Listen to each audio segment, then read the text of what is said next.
Hello friends, welcome to my channel How To. In this video tutorial, I am going to explain how to start and stop Windows services using PowerShell. So let's start. First of all, open your Windows PowerShell in admin mode. So right click on this icon and select the option Run as Administrator. Then maximize the window. So to get all the services on your Windows computer, type a command get-service and press enter. And here you can see all the services which are running on your computer.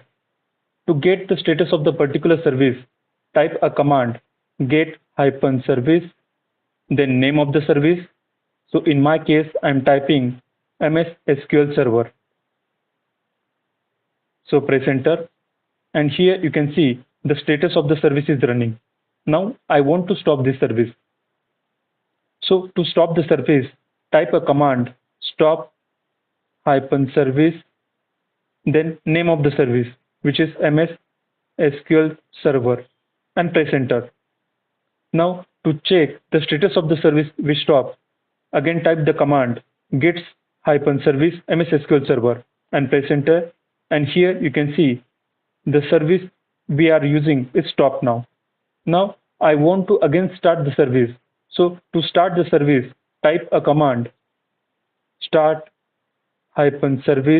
and name of the service, which is MS SQL Server. Then press enter. Now our service is started. Again, to check the status of the service, type a command get-service and name of the service, which is MS SQL Server. And so here you can see we have successfully started our service called as MS SQL Server. So in this way, you can get the status of the service, you can start the service and stop the service using Windows PowerShell. So that's all. Thanks for watching my video.